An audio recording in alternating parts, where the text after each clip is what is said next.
baby teeth are gonna fall out, so why bother taking care of them? I mean, come on. Worst mindset ever. Baby teeth matter. Why? Why do they matter? Why do we care about baby teeth? Because they are training teeth. They're training wheel teeth. This is your opportunity to teach your child how to take care of their teeth before the adult teeth come in and the stakes get way higher, right?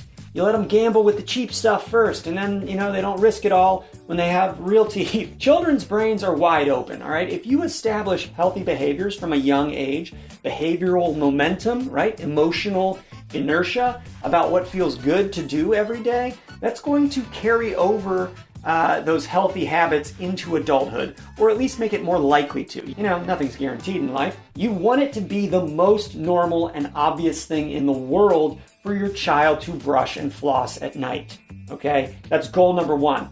Get that habit on their little brains.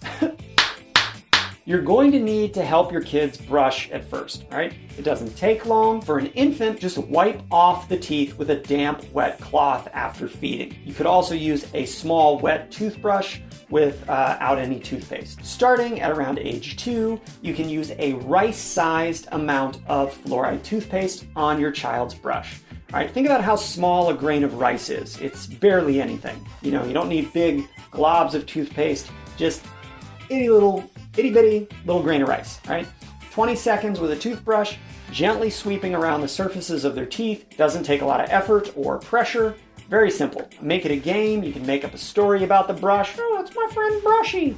Doesn't matter. Let them play with it a little bit. Have them rinse out with water and spit afterwards. You're using a rice-sized amount of toothpaste because if a 2-year-old ends up swallowing some of it, it's not a big deal, okay?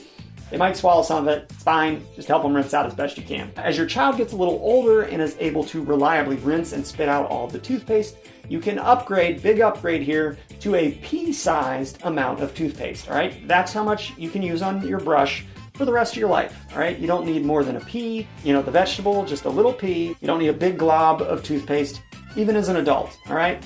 Little pea, that's it. What about flossing?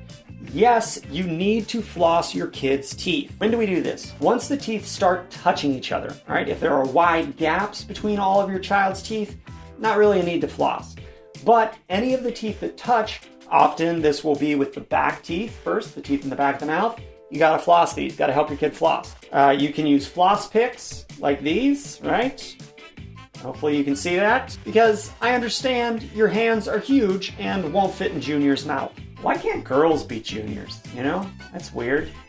This is Molly Jr. We don't really have that, Darn patriarchy. Anyway, once the teeth touch, floss your kid's teeth, okay? Pop in between the teeth, pull against the side of each tooth, gently gliding up and down, This was a tooth.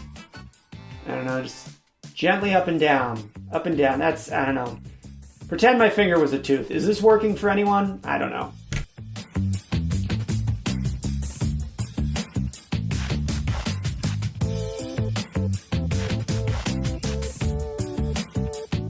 When can a child take over brushing and flossing duties for themselves without your help? A good marker for that is when they have the coordination to tie their own shoes.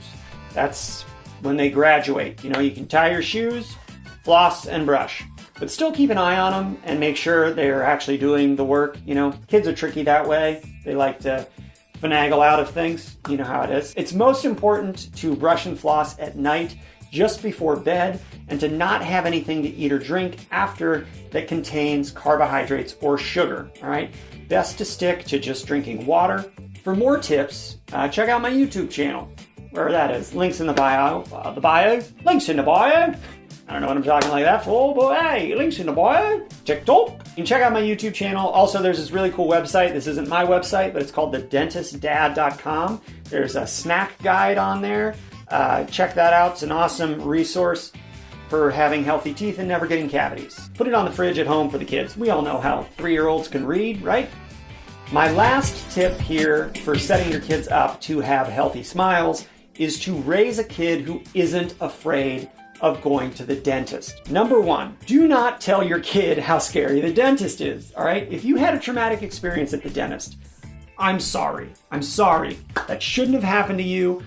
But don't tell your kid about it because then they're going to have dental anxiety. All right, we don't want that for them, okay? Clean slate, we're helping your kid out. Keep talk about the dentist positive, upbeat. Focus on how healthy it's gonna make their teeth. You know, woo, I'm gonna have healthy teeth, mom and dad. They're gonna get excited about that. Talk to friends, read reviews, scope out the office yourself before you bring your kids there. Make sure it's going to be an environment you are comfortable with. If you're comfortable, your kids are gonna be more comfortable. Now, the American Academy of Pediatric Dentistry recommends that you take your child to the dentist starting at age 1. I gotta admit, when I first heard that, I thought it was weird. You know, there's not a lot that is going to happen at a dental office at that age most of the time. Here's why you still go. 1, it's education for you as a parent. How are we going to keep this kiddo healthy and on track? 2, it's getting the kiddo used to the dental environment, because let's face it,